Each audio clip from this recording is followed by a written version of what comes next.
Hello, everyone, and welcome back to another installment of the Travel and Tourism Podcast, my first season. My guest today worked for Club Med from 1997 to 2003. His name has come up quite a few times on this podcast, so I am very happy to be sitting down with him today. His first season was in Club Med Cancun as a set designer. People, he has so many fun facts about himself that I do not know where to start, but they will be uncovered during the course of this interview, including what he does for a living now. He is originally from Southampton in England, grew up in Brazil, and now calls Anaheim home. Please help me welcome Mr. Kevin Painter Hill. Hey, Kevin, how are you, sir? I'm great, thanks. Thanks for having me on the show, Greg. I appreciate it. Well, it's good to have you. A lot of people have been singing your praises over the course of the last few months. I don't know if you've heard any of those episodes, but this is how I came to know about you. Yeah, I've been listening to a few episodes, and it's really sweet to be remembered, and I definitely have a lot of amazing memories from this as well. Yeah, and speaking of early memories, this is, well, you tell me if this is true or false. When you were 13 years old, you went to Club Med Playa Blanca in the 1980s. Yeah, that's correct. My parents took me and my sister to a Club Med in Playa Blanca. I always remembered it. Excuse me, it was a singles village still then, right? It was, yeah. I didn't get up to too much mischief. No. You know what I really remembered about that was just the amazing energy and the friendship and the friendly vibe.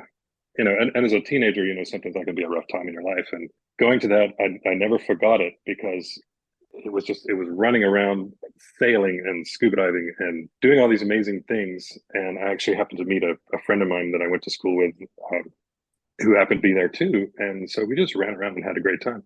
You're kidding. You actually knew someone that was there the same week as you. Yeah, it was kind of amazing because we lived in Singapore for a couple of years, and I went to school with him in Singapore. It was just an amazing coincidence to meet up in Mexico. Okay, yeah. So you just blew my mind again. So you went to school in Singapore. You failed to mention that when I asked you for interesting facts, Kevin. Sorry about that. Well, now I have to ask you about Singapore because when I spent a year in Asia at Ria Bintan, Club Med Ria Bintan, I used to go to Singapore once a week. And what a beautiful city! What a model city! Oh yeah, I loved it. Pollution, no crime. Yeah, so I was going to ask you, what was it like growing up there for a time? Well, for me, it was very comfortable because the school I went to, everybody was from somewhere else. And so we were all outsiders in a way. And so in that way, we all were the same.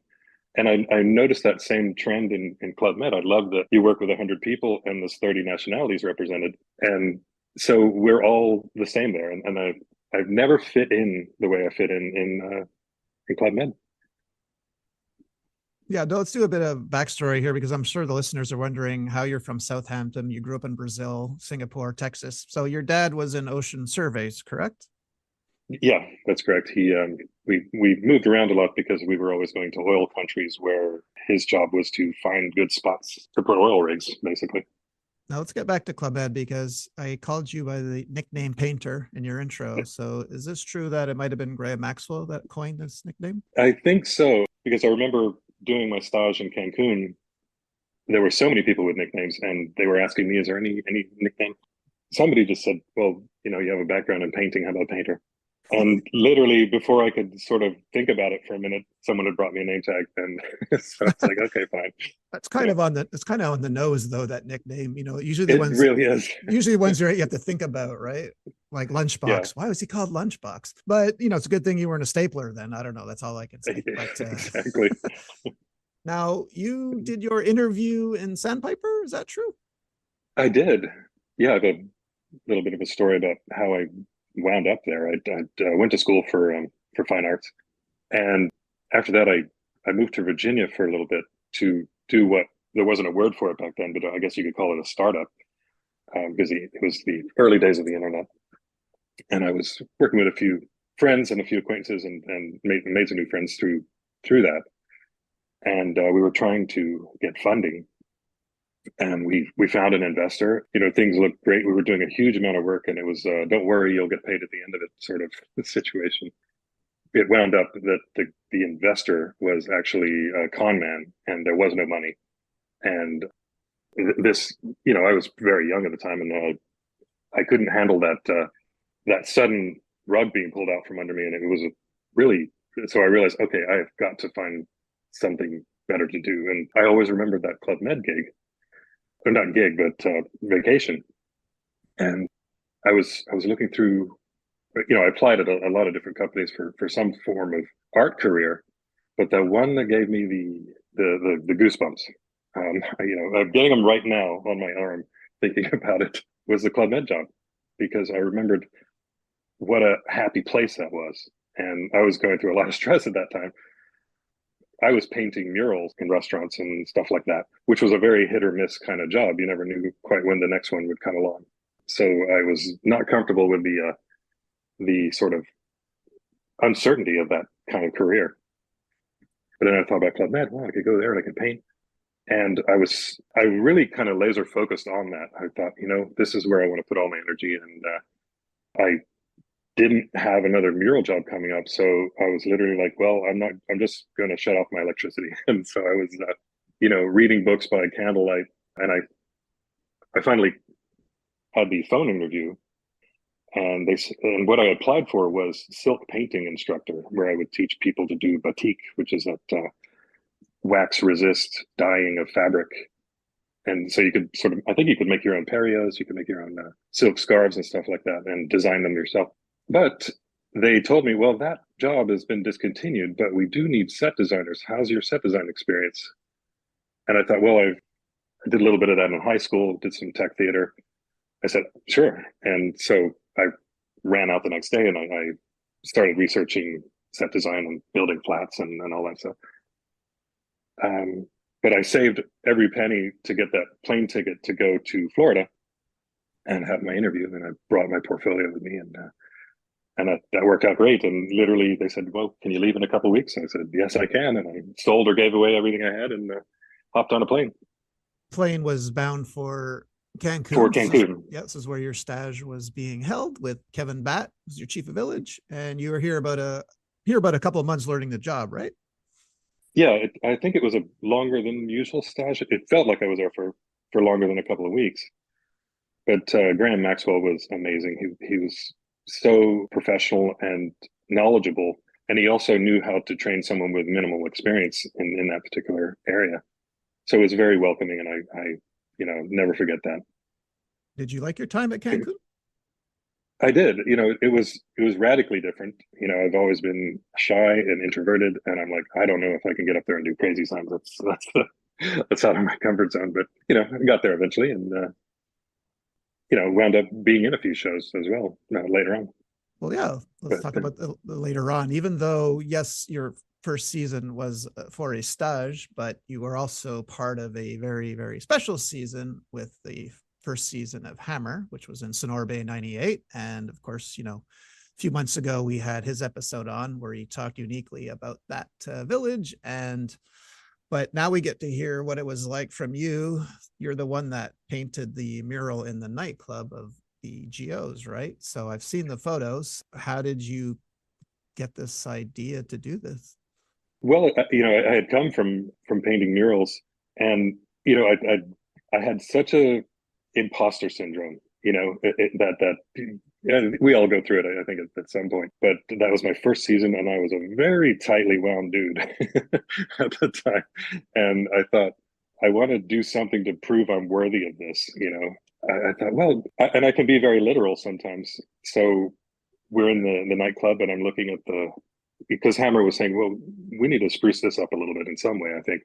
And I thought, well, I could do a mural, And but you've got the bar, and then above the bar is that rough stucco wall. And I thought, well, I've done some stuff on rough texture, and I thought, well, what if we've got the bar team above the bar in a mural serving drinks, while the real bar team is below it? It's sort of kind of a meta thing.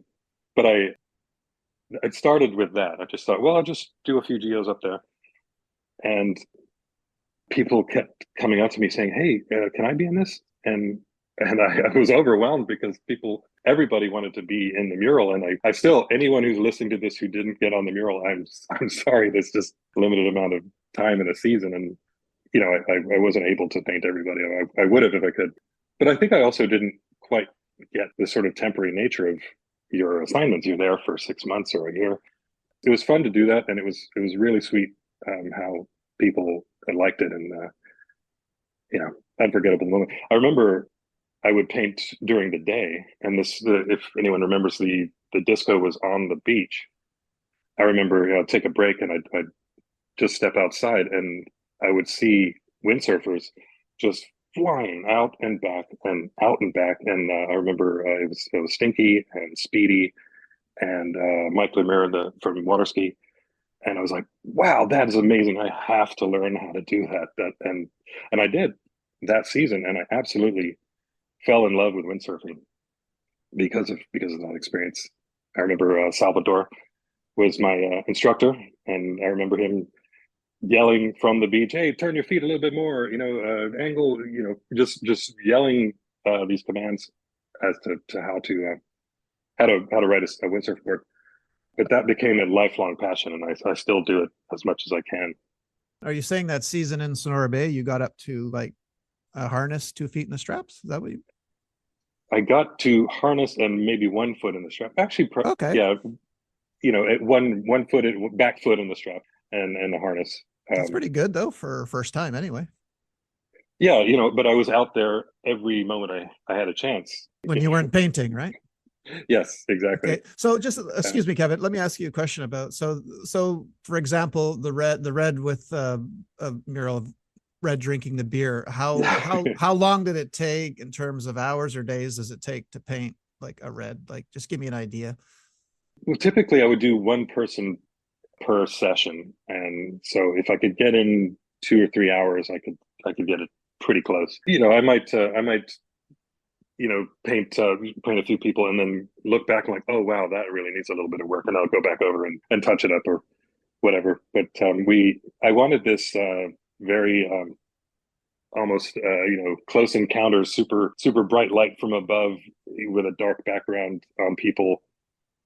So I would take photographs of geos in the theater where it was nice and dark, and then we'd do a spotlight, or we'd even do a bright light from there was a skylight or a roof opening to the roof. So we got this really high contrast, which made it easier for me to get a fairly reasonable likeness with one light source. Anyway, I don't want to go into too much detail, but I had my idea was very high contrast lighting sort of look for everyone in there.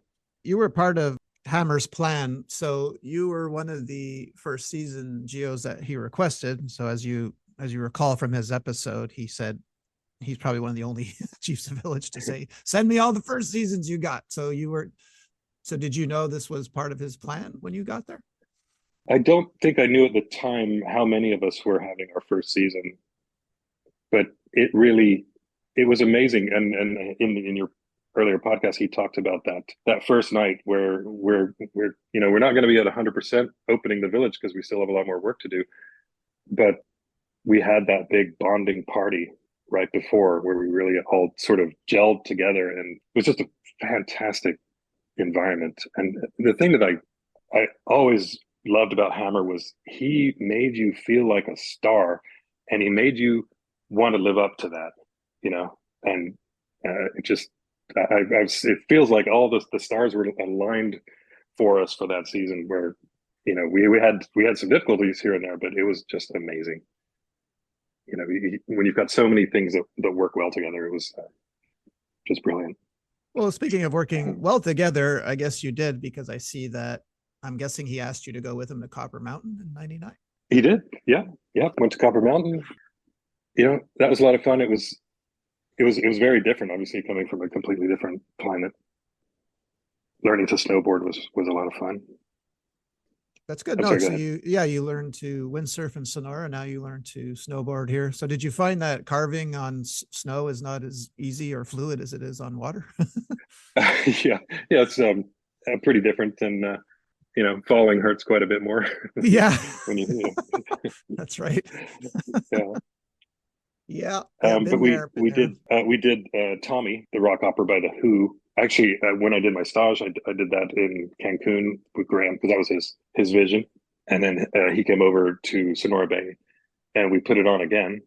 And then I think we did a version of it at Copper Mountain as well.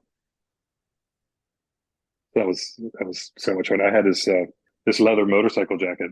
It was like my one warm weather thing that I brought to Cancun and Sonora, and that thing wound up in all the shows. It was in it was in Tommy, and it was in Greece, and it was in we had Eric, our chief of sports, wore it as a Terminator, so it went in the pool in Cancun, later season Cancun, every week. So that jacket got a lot of mileage. Did it also get a lot of dry cleaning? Just kidding. No, not really. Okay. Well, I guess, yeah, when it went in the pool, that was considered dry cleaning. Okay. Yes. Yeah. Well, I see a note here. I'm supposed to ask you about what is Godfather Passage? Oh, that was Copper Mountain. Yes. Yes. Yeah, that's where we are now. We're in Copper now, 99 with Hammer. So tell me about this Godfather Passage, please. Oh, sure. Well, we did a few amazing passages. This one was based on the movie The Godfather. We had a combo where there's a club bed where the combo, the speaker system that you could carry with you, playing the Godfather music, and a group of us would dress up in sort of gangster outfits, and we had Apollo, our DJ, playing Don Corleone, and we had him in a wheelchair, and I was pushing the wheelchair. There was a backstage door that opened into the restaurant, and we were just getting started. We were going to go through and do the passage through the restaurant, and I knocked a 3-gallon fire extinguisher off its thing, and it dropped and crushed my toe and broke the toe. But it was like the show must go on, so I, gritted my teeth and we went on through. But I had just broken my toe and massively, and then we went through and got through this 5 minutes of passage, and then I could scream after it all. Excuse me, Kevin, was it the pinky toe or the big toe? Which one? It was my right big toe. Oh, the big one. Okay. Yeah. So did you have to go to the hospital for that? Well, the nurse fixed me up, splinted, put a splint on it, and I think I did go in and get an X-ray eventually. But yeah, it was but it was one of those sort of things that I learned at Club Med about. You just do the thing, There's no room for excuses or letting problems get in the way. You just have to do it. That was the pressure of set designing and putting on the shows, and I did come to love that pressure. Was we got 2 weeks and this show is going on and that curtain is going to go up, so you better be ready. And something about that really motivates me. It just that pressure works. That type of pressure really works, and you just find a way to make it work. And that was a big lesson that I learned from my time at Club Med, and I'm very grateful to Hammer and Julie and Graham and Christo and Greg and Caroline and Jen and Gonzo and Patrick and Sam. By the way, I made so many friends, and I apologize if I don't mention every good friend and friendship that I had, because we only have an hour for this. But so many wonderful people. Carol, the costume designer, she was wonderful, and Jeanette from Boutique. Okay, Kevin. Well, after Copper, you go to Cancun, but before that, I'm looking at my notes and I forgot to ask you about something about Sonora. So when you're in Sonora 98, I'm supposed to ask you about your airport pickup. Can you tell me a bit about that? Certainly, yeah. Sonora it's fairly remote, so when you get off the plane and you step out into the street, and it's literally an open desert with a little convenience store across the street, and that's where I met Mark Vanderhoff. Remember, do the thing now, people. Okay, excuse me, Kevin. Yes, so we're incorporating the Mark Vanderhoff shot game again. So whenever you hear Mark Vanderhoff, you do a shot of espresso this time. Okay, you guys. So, okay, go on. Please continue. Oh, he was pretty much the first GO I met in Sonora Bay, and was amazingly friendly and gracious, and really kind of calmed me down, because I was pretty intense at the time. So I just wanted to shout out to Mark for being an amazing first person to meet, and making me immediately feel like, oh, this is going to be fine. This is going to be cool. And we had a beer in the middle of the desert outside the airport, then got on the bus to the club. You see, that's Um, nice. I wish my pickup would have went like that. That's very nice. yeah, it's again, it was all the stars aligned in the right way for that season in Sonora. It was just lovely. My airport pickups usually involved a white knuckle ride, down very narrow, winding streets with cows on them. But okay, you had a beer with Mark Vanderhoff, but not me. Okay, jealous. Yeah, yeah. All right, let's go Um, on to if it's okay, can we go on to Cancun 99 2000? Certainly. All right, so Cancun was another amazing one, 99 to 2000. So turn of the century celebrations, and we had a lot of entertainment to put together for that. and third time with Hammer, right? Yes, third time with Hammer. Again, amazing crew. I listened to Christo's interview with you, and he remembered the gangsters passage that he did, and I was the guy in a. They came out in their gangster gear to the scuba boat, and they go down the hold and they pull somebody out of there, which was me, duct taped and duct tape over the mouth, and I was somebody who was the victim of these gangsters, and they threw me off the boat into the lagoon. Okay. Into but the lagoon. Okay. yeah, into the lagoon, like dispose of that guy for Well, you didn't. which was So you didn't get the pool. You got the lagoon. Okay. Okay. yeah. Okay. And I guess Albert wasn't there that time of day. I don't know. I Okay. definitely kept an eye out for him. Okay. I was looking for Albert. Okay. Yeah. All right. Yeah. I guess it's a gangster passage, so you got to be gangster, right? It wouldn't be so gangster if they threw you in the shallow end of the pool, I imagine. Yeah, it's not true art unless you're taking some risks, right? That's right. Okay.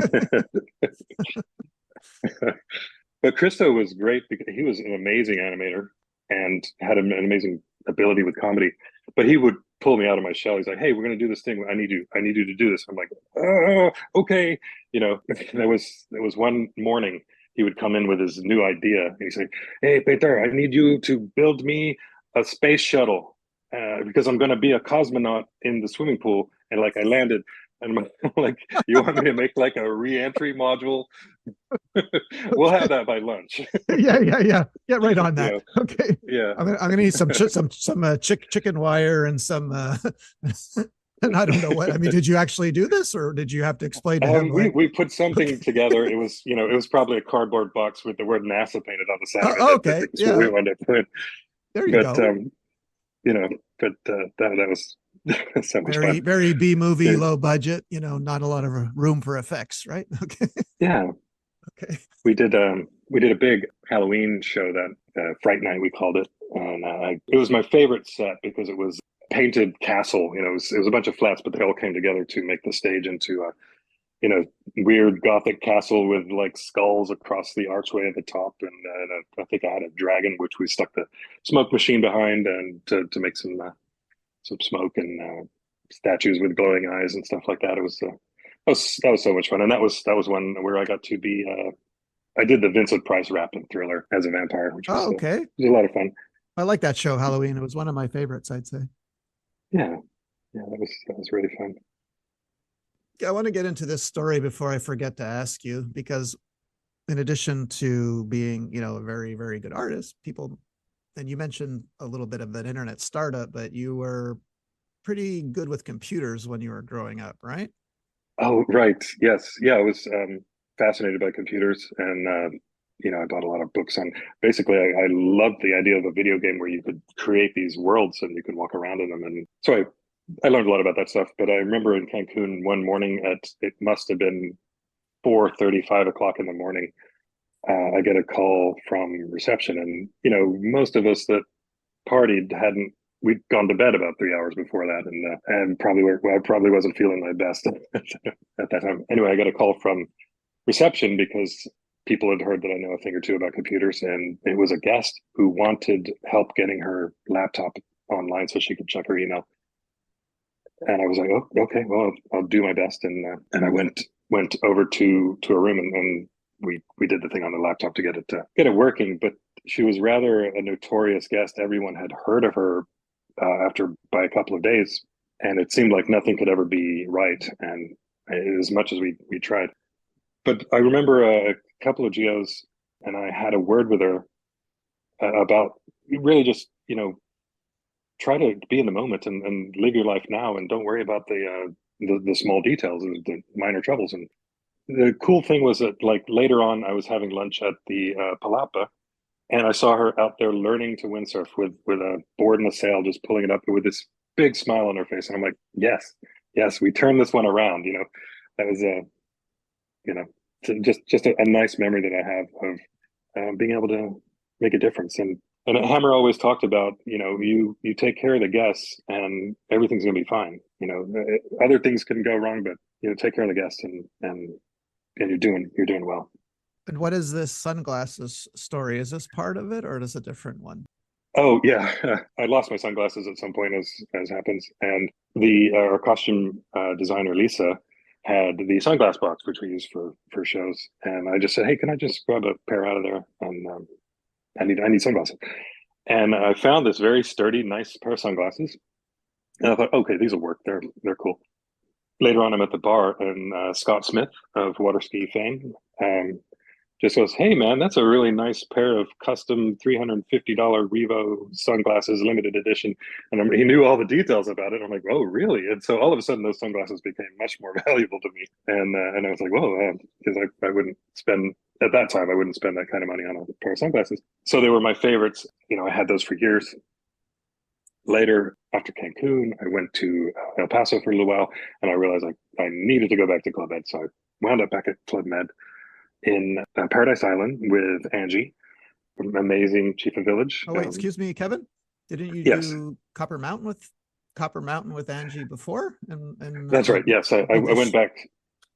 Oh, sorry. Yes, I left and went to El Paso for a little while and realized that wasn't for me. Called Club Med, and they said, well, we're going to put you back in Copper with Angie. And I thought, okay, great. But I all this like energy. I missed being a set designer so much. And typically a Club Med set it's one set for a show. And I thought, no, we're going to be really ambitious. And we did a three act show with complete set changes. And then that was with Danny as choreographer. She was amazing. And it was a wonderful feeling to be back, because I really missed Club Med. Putting that show together was a turning point in my life as well. Yeah, you just said something pretty interesting. Are you saying you did set changes during the show?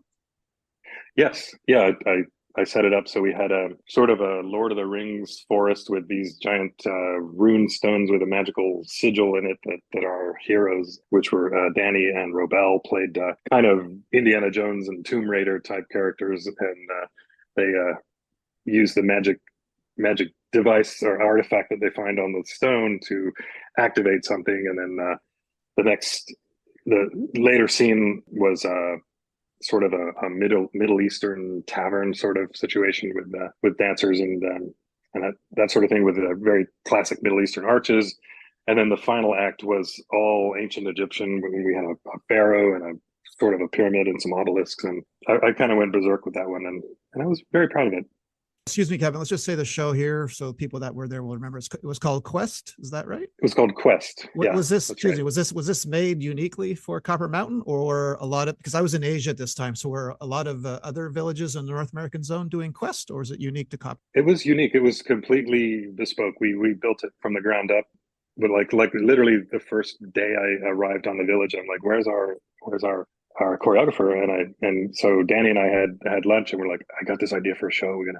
I was influenced by different movies that came out at the time. I think that Tomb Raider movie with Angelina Jolie came out, and there's a sequence with statues that come to life. So we did something like that, and we had, some of our ski instructors were dressed up as statues with these bodysuits, and I would paint them to look like stone, and they would pop off the wall and do a routine. And yeah, so it was. I don't know if that ever got done anywhere else, but that was our kind of unique to Club Med, to Copper. You follow Angie to Paradise for the 2001-2002 season, correct? Yes. Again, so much fun. We did a lot of wonderful shows. Carol was our costume designer. She was incredibly hardworking, just an amazing person. I would go windsurfing any chance I had. And we didn't make a huge amount of money in that job, but for me it was getting to do all the Club Med activities. That was, I consider that part of our pay.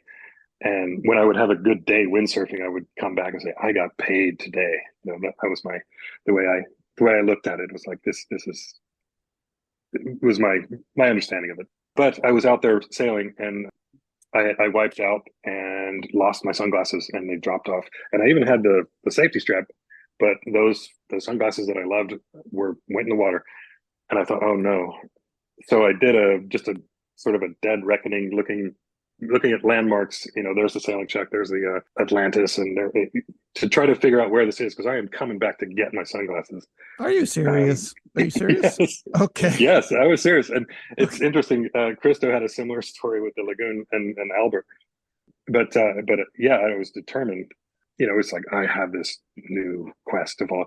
So I took a canoe and an ocean kayak, and I remember Andrew, one of the beach geos, he was like, man, you are never going to find those sunglasses. I will give you $1,000 if you find those sunglasses.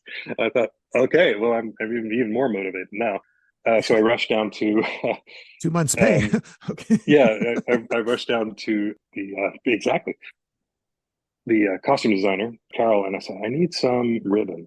Well, let me back up. So I went out there with the canoe, and I would just free dive with some snorkel gear and just look around. I'm like looking for those sunglasses, because the amazing crystal clear water made that possible. And it was about, I don't know, 45, 50 feet of water. So it was doable. I could go down, swim around, and then each day I would take a half hour, an hour to go look for my sunglasses, because it became a quest. It was sort of like people were making fun of me about, dude, forget it. But I was like, no, I'm going to do it. But then I thought, I need to get methodical about this. So I went and Carol gave me some ribbon, like just regular ribbon for making costumes. And I would cut pieces of it off, and I would go out with the canoe, free dive down, tie ribbon around a piece of seaweed that I found. So I'd know if I'd been in that spot before. And I did that it must have been a couple of weeks I was doing that. And what? I thought you were going to say a couple of hours. This went on for weeks. Yeah, I know it's ridiculous when you think about it. But I had this, okay. I got, it was my routine. It was sort of a comforting thing. I'm like, oh, I'm going to go look for the sunglasses. But I had that sudden, that feeling when, somebody's eyes are on you. You're being looked at. That very primal sort of. Yeah. And I was tying a piece of ribbon onto a piece of seaweed, and I looked up, and it was a huge hammerhead shark coming straight for me. And I went, Rah! And I immediately freaked out, and I swam straight up, jumped in the canoe, and I'm just lying there in the canoe, completely shaking. And, I'm sure some scuba geos will be like, oh, whatever, man, that's no big deal. But it was a big deal to me. It totally freaked me out. And I paddled back, and I thought, okay, I'm done. The shark wins. I don't need those sunglasses. So I had to admit defeat. Well, no, I mean, look, if you're in Columbus, Iowa, which you were later, hammerheads are common, but I never heard of a hammerhead in Paradise. I spent a season there. So no, that would have freaked me out as well, for sure. Are you kidding me? Yeah. Anyway. Sorry, Kevin, since you were in Paradise, give me your best ghost story, please. Oh, the ghost stories. Yes. Oh, that was, well, just give me your best one. We still got to cover some more ground, but yeah, give me your best ghost story one, if you would. Sure. Well, people always talked about hearing, you walk through those gardens at night and you'd hear your name being called. That was very weird. But I stayed in the Greyleaf Mansion, which was supposed to be haunted. And I woke up with these strange kind of razor blade cuts on my eyelids. It's a very strange, like someone had just lightly scratched over my eyelids. And I'd had a similar experience with a haunted house back in college, which, it's another story, but it was interesting that it was the same sort of thing. Yeah, but there were stories about the former owner, this is Killian, I think, who was on a Unsolved Mysteries, and apparently she killed her husband or several husbands, and they were hidden somewhere on the grounds. And I remember talking. I would collect these stories. I would ask geos and guests if they'd experienced something weird. And I remember Amy was our reception geo, and she told me that the season before she had been there, that our tennis geo, who's a 6 foot, 200 pounds of muscle, just real tough guy, just showed up at reception at 2 a.m. and said, I need you to put me in another room. And he was in tears. Just, I can't handle this ghost stuff. It's really bothering me. Like, they won't stop making noise. And it was just several stories, but yeah, and then another friend of mine, Jen, said she would hear ghosts playing ping pong, paddle, table, table, paddle, table, table, paddle, for all the time. Well, let's get Sorry, bored. I mean, come on. I guess if I'm, yeah, amongst the undead and there's a table there, I'm going to play ping pong. Come on. it's so, I know I'm sort of rushing through these stories, but yeah, No, and it's all good. our golf geo HK, he was telling me that yeah, they knocked books off my shelf. I think it was room 59 was the supposed haunted room, and he said yeah, he had footsteps and walking around the bed and things being knocked off shelves. And he told me, he said, hey, just one night, he said, look, I know you guys are probably here first. Could you just keep it down? Give me a break. I'm sorry if I'm bothering you or whatever. And he said the noises stopped after that. And I thought, wow, that's an amazing, amazing story. And I'm not really, I don't really go for supernatural stuff, but these stories are so fascinating. Yeah, no, there has to Yeah. be something to them because the one I never saw anything, but a couple that I worked with in Indonesia were so convinced and believable, and there's no way they would lie about it. So there's got to be something to them. That's all I'll say. I'm like you. I don't go in for the supernatural, but I trust the people that I spend a year with. Okay. Right. Yeah. Yeah, exactly. Wow. Yeah, So, no, I find it, I kind of laugh about now. I currently work at Disneyland as an artist. So I've oh, done wait a minute. Wait, painting. don't Oh, don't sorry. spoil that. Don't spoil that one yet. We're gonna get Oh, into sorry, that. sorry. Okay. Okay. Yeah. I wanna get to so I know after Paradise they send you to Columbus Isle to help out animation for a bit, right? Oh, yeah. Yeah, that was fun. Yeah, that was a just a quick thing. They were opening the village, and it might have. Well, we wanted to do something Columbus related. So we did a Nina, or maybe it was the Pinta, or maybe it was the Santa Maria. I don't know. One of the ships that Columbus sailed on, and chief of village would play Columbus and jump off the ship and land in the pool and swim off and do an introduction. And we did a cocktail evening with sort of ancient maps done on flats, and that was a lot of fun to paint. But that was a fairly quick gig. Once you've done Paradise and Nassau, Columbus, you're like, whoa. So I always equated, Nassau to New York City, and then, Columbus would have been, I don't know, the Hamptons or something. Yeah, exactly. All right, then we head for Turks and Caicos, right? With Paul Angus, I believe. You Yep, do yep. was this a full season here, or were you helping out again? No, this was a full season. Yeah, that was a lot of fun as well. I Did don't Joe? think I put a specific story on down for that one on my Yeah, well, we notes. got well, we got a JoJo. So I'm wondering if you lost Oh, your Jojo, yeah, you lost your sunglasses. You're looking for him. You thought it was a shark. It was JoJo. Was it something like that? yeah, exactly. Yeah, just setting up for a water start, and Jojo comes and bumps me, and I thought, oh no, the sharks!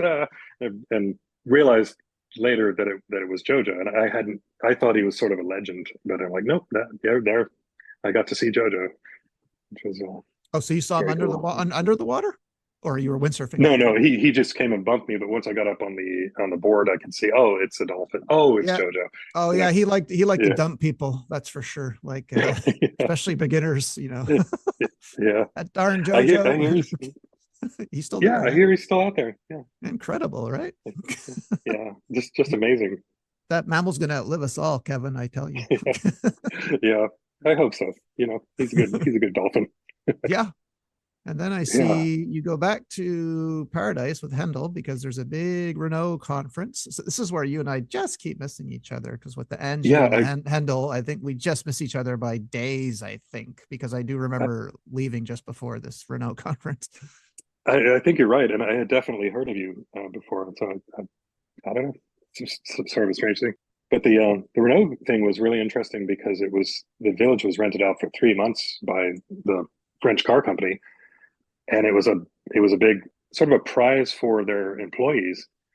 And so it was all Renault employees coming in for a month or 3 months, and we had a completely different set of shows. We built everything from scratch, and so it was me and Christoph, who was my co-set designer, amazing guy. Like we really bonded. We're like brothers. It was I miss that guy, and we built a full pirate show with tableaus, so you could go around from tableau to tableau. So we set up a tavern, and we set up various different sort of pirate types scenes. We this was right after Pirates of the Caribbean, the original, came out, which I thought was interesting that we were in the Caribbean being pirates. And I actually bought a pirated copy of the DVD from guys in I Nassau. I saw that movie in the theater in Paradise Island, Pirates of the Caribbean, The Really? Curse of the Black Pearl. Yes, yes, I remember it vividly because I thought this is so cool. Yeah, here I am in the Bahamas watching it. They filmed part of that movie in the Bahamas. So yeah, well, one of my favorite movies of all time, the first one, mind you. Oh, mine too. Yeah. Oh, it's so good. They really, It's a really perfect nailed it. movie. Perfect movie. Yeah. It was and what definitely. and speaking of movies, like while you're there in Paradise in 2003, they're filming After the Sunset. You know, the Woody Harrelson, Pierce Brosnan, Salma Hayek movie next door at Atlantis, right? Actually, it was not quite at Atlantis. There was a spot just to the right of the club if you're facing the ocean, and it was sort of between us and Atlantis. And we got to go over there, and I talked with real Hollywood set designers about how they built the cabin that Pierce Brosnan and Selma Hayek live in. And we got to watch the filming, and then that was a lot of fun. But they had it in that movie. They had a scene in which they're looking out into the ocean, and there's a full moon in the background. They're talking on the deck of their house, but the thing was that wasn't a real full moon. That was a mylar moon reflective that they took out with a boat and had it up there with. It was a helium balloon with lines, and then they would shine a super strong spotlight on it, so it created the illusion of a full moon. And I remember guests coming up to me saying, "Why are there two moons in the Bahamas?" Because the moon was on one side and the real moon was on the other side, and people could see both and were quite confused. And so I had to explain that to them. I'd say, well, you heard of Tatooine with the two suns? Well, this is two moons. Exactly. Yeah, sorry, go ahead. I was just remembering that they built a dock for that set. It was a real functioning dock, but they got it done super fast, and I remember being amazed by that because island time is a little slower. We take it easy, and they got that done super quick, and pretty So impressed if with that. so if, so if Christo was here with you this season, these Hollywood people probably could have made him a space shuttle before lunch. Then is what you're telling me. Yes, Okay. exactly. Okay. Darn. Yeah, yeah. All right. Well, let's get, you already dropped you let the cat out of the bag earlier. So why don't you tell people, because a lot of people are curious what geos are up to now. I think you have a dream job. So if you wouldn't mind telling us what you do now. Oh, yeah. It's a lot of fun. I work at Disneyland. I used to do paintings for the Disneyland Gallery, but we also did these limited edition paintings, which were done in the traditional method of ink and paint cell painting, the way they used to do it back in the day when everything was hand done. So we would do a painting, a detailed background painting, and then we would have a character on a cell that would be the part that would be animated. But we would use all the same techniques, but we'd do them as a single piece of art. And mine was Peter Pan. So I did a Peter Pan character on the cell, and then the background was this old pirate ship restaurant that used to be in the park. They took it out at some point. But I found some old photos and I used those for reference, and I painted it in a lagoon with nice tropical water and palm trees and an island in the background. So it was very Club Med, and so I thought, you know what, give me the Peter Pan one. I think I can work with that. So, so we did that, and Also, now I do.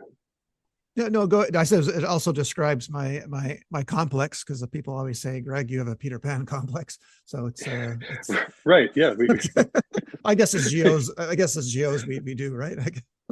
yeah, I think so. We got to not grow up for a little while, and that was amazing. Sorry, I was gonna say, have you drawn about 800 characters? Is this right? Oh yes. Well, now I do character sketches.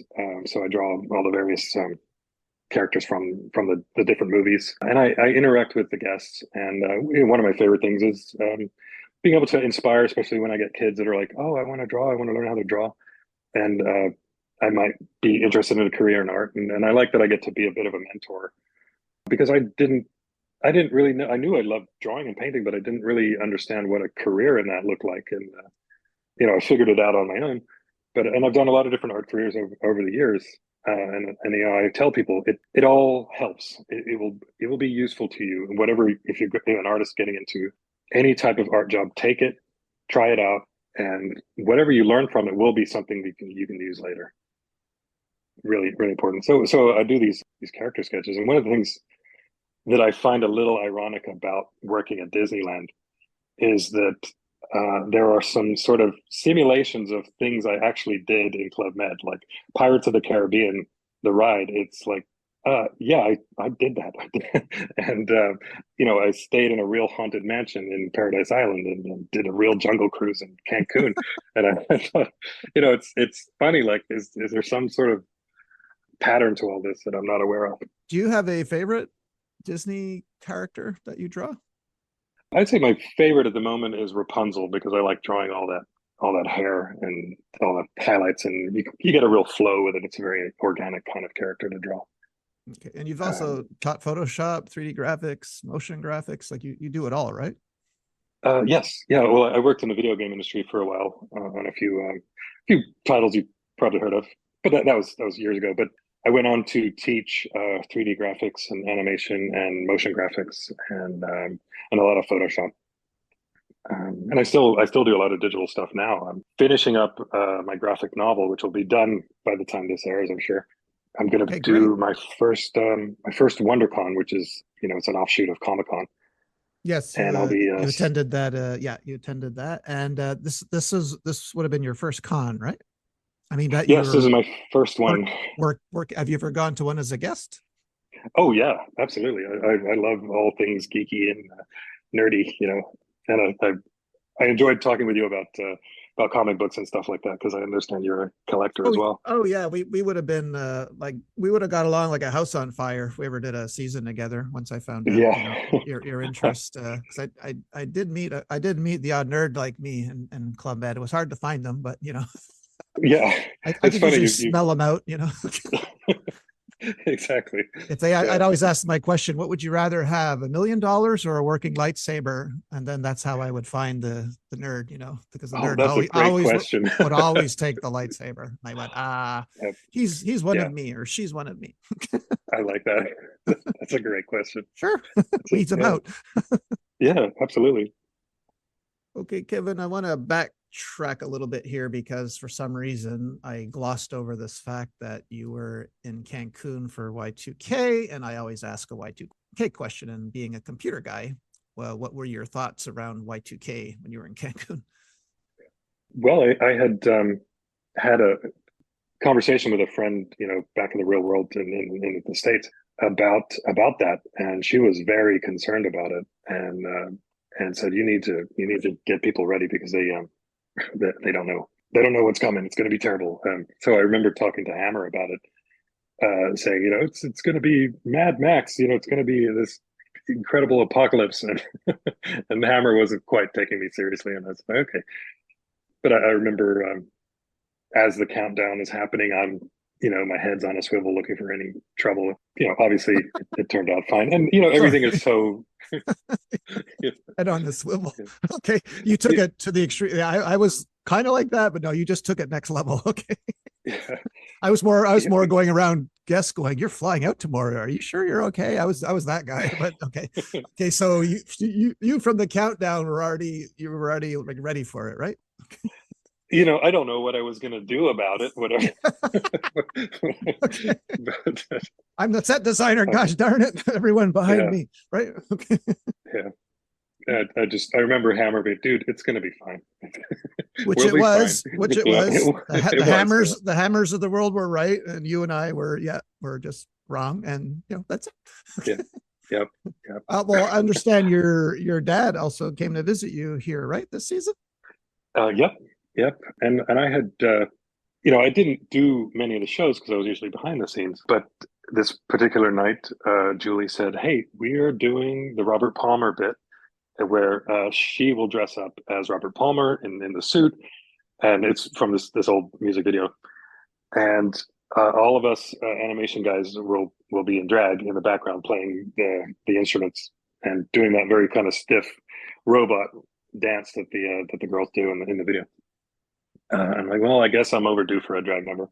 So, but this happened to be the week that my dad had come to visit, Whoops. and he brought his rather conservative girlfriend, and I'm like, oh wow, we'll see how this goes. And then when Julie said, okay, what I want you to do is like during the guitar solo, I want you to go down and find a guy and kiss him on the forehead and leave some of that red lipstick. I'm like, okay, I'm gonna get my dad on this, Oh, which we did. And then so during the number, I'm in full drag. I came down, I kissed my dad on the forehead, and he was like, what is this? And then we get back up and we did do the number, and it was all a lot of fun. And I seem to remember he told me later that his girlfriend was like, "Oh, so this is what your son does for a living." Oh, rather put out by the whole thing. My dad was a great sport about it, but so you this is why you sent him away. Okay, I get it. yeah, Well, I think how you put it, but the drag quota, because that's how I felt at times where, okay, I didn't do it in Playa Blanca, so I guess I got to do it here in Otranto. Yeah. oh Yeah. yeah, it's very I much part of Club Med culture. yeah, right. Yeah, at one point, like I remember one season, all of us guys, five guys, were fighting over a red dress backstage. Like that's how commonplace it became. You wore it last show, no, you did, but because we all wanted Yeah, to look pretty, and boy, oh boy, yeah, once yeah. you do anything enough times, Oh yeah, it's totally fun, and it's great for those of us shy geos. It really breaks us out of the shell, and I'll say that's uh, like going from 0 to 60 in 1.2 seconds, right?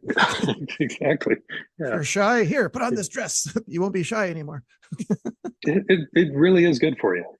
Yeah. I credit a lot of very, very good lessons that I took away from Club Med that I think back that not everybody gets to have that kind of experience. And, I'm super grateful. That's one of the things. One of the things you miss about Club Med. Do you miss anything else? I don't know if Oh, you have yeah. time to think about it. What do you miss about Club Med? Well, I love the energy of getting a show together and working with amazing geos as a team. We all have our role to play, and we do it, and we trust each other, and we know that it's gonna be fine. It's really scary that first time, but then you get to love that backstage animation environment. And obviously you meet so many fantastic geos, and I'll name a few, but I definitely won't name everybody. And so if I miss somebody, I apologize. But my animation family, I miss that a lot. I miss the here's an idea, let's go do it. And you talk about it in the morning, and by the afternoon you've implemented it, you've made it happen. And then sometimes they hit and sometimes they miss, but if it's a hit, you're like, well, we're doing that again next month or next week. And that real free flowing group creativity is something I really miss. Okay, Kevin, we are nearing the end of our time here. Now, I know you mentioned a lot of people already, but I want to specifically ask you, like, did you develop any friendship, or I'd really like to know the people that you did like working with. Do you have any more shout outs for me?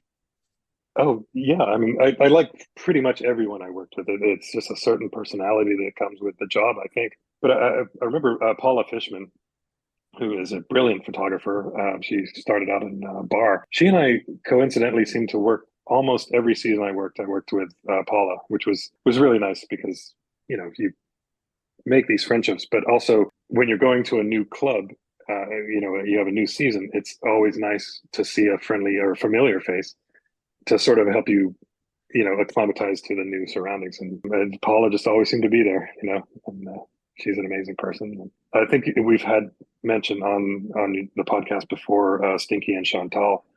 They were there for that first season in Sonora as well, and that they passed away in a car accident many years ago. But they were fantastic people, and I remember thinking, if they had to be taken from us sooner than most, they really did get things right. Like lovely people. Oh, there was Lisa or Costumer in Cancun, Red and Boone. Classic Club Med guys with the amazing abilities on stage. Also, Cancun, there was Craig Roscoe Kid, our DJ, and Gina, our dance instructor in Cancun. And the thing I thought was amazing about Gina was she's an incredible dancer, but she contacted Club Med to see if they had a dance instructor position, and she talked them into creating that role. And so I think she was one of our first specific dance instructors who taught the guests these different dances. I thought that's pretty awesome, and she's a wonderful person. Steve Uime, who I saw your or listened to your podcast with, he was a good friend. Gonzo, of course, who was the most amazing James Bond villain ever, because we did a big James Bond show, and that was a stressful thing because I think we had close to almost 100 props that I had to keep track of during that show. Scott Smith, another legendary GO. He was very, he just had a way of making you feel like you belong, and I always appreciate his kindness, and he was such a good guy. Angie, our chief of village in Copper and Paradise Island, just an amazing person, and who else we had? My brother from another mother, Christophe, who taught me a lot of French. He was a fellow set designer. We both had the same level of. We really saw eye to eye on how to approach things, so it was great to have someone you work really well with. During the Renault thing, our third set designer who came in was Ken East, and he taught me a lot because he was a veteran from real big time theater. So he had a lot to teach us. Ryan Leach, of course, an amazing chief of sports at the time. I remember when he made chief of sports, and we had the announcement over the PA, which would have been Patrick on sound, who I miss, and we totally bonded over being massive Pink Floyd fans, and he and I consider a brother as well. Working under Handel as chief of village, he was an amazing. He ran the village during the Renault thing, and he was very good at managing us. He had, it's similar to Hammer's method of just leading by example and inspiring. Just an amazing thing. Scott Duncan, who you've had on the show as well, I remember him from my stage, and I remember him again really helping to cool me down and help me to understand what I was getting into. I'll never forget him. Another Scott was Scott. I'm sorry, I forgot his last name, but he was DJ and sound. Who else we have? Hammer and Julie, who I cannot express enough how much of I'm getting choked up here, how much of an effect they had on my life and the person that I went on to become, and I owe a lot of that to them. So thanks, guys. All right, sir. Coming near the end of our interview, just one question. As looking at your village timeline here, starting in '97, I take it that you're glad that you had the experience of Club Med, right? Like you're glad you absolutely that interview. Absolutely. It was such a life-changing experience for me. I don't know where I would be if I hadn't had that experience. It's opened me up as a person, and I see the world differently. I think everyone should definitely travel, but if you can travel with Club Med, part of it I think is the dinners where you're eating these 8-person tables where you're eating with people from all, you never know who you're going to be eating with, people from all over the world with all different experiences, and you have real discussions about life and what's life like where you live. And it makes you really understand this whole us and them thing that gets pushed in the media so much is just nonsense. We're all people, we all want the same things. We just want to live life and be happy, and all the other stuff doesn't matter, I think. So I would not change anything. It was interesting, the adjustment back into the real world, and I know you've talked about this as well. You just say hi to people walking down the street, and they'll look at you like, what's your motivation there? What's your agenda with saying hi to me? And I'm just saying hi, just being friendly. And so I miss that culture and that world where it's just more easygoing and friendly and accepting, and people. The world could take a lesson from the way things are in Club Med. And here, I would could not agree more with you, for sure. Yeah. Well, that's why Uncle Larry, who famously lived at Playa Blanca and Club Med, was a GM. I asked him, why do you do it? And he said, well, you know what, where I was from, no one smiled. I come to Club Med and I see smiles every day, every week for 6 months. So he wanted to be where the smiles were. And I can't now I totally get it, Yeah, absolutely. I remember him. He was a wild one. Yeah. Um, Oh, yeah. You probably had him at Cancun, right? I'm guessing. Okay. yeah, he came by a few times. But Yeah. that's a really good point, because I think these sort of things are infectious in a way. They spread like a virus. Happiness can spread just like misery, and Yeah. there's much more of the happiness in a club like that.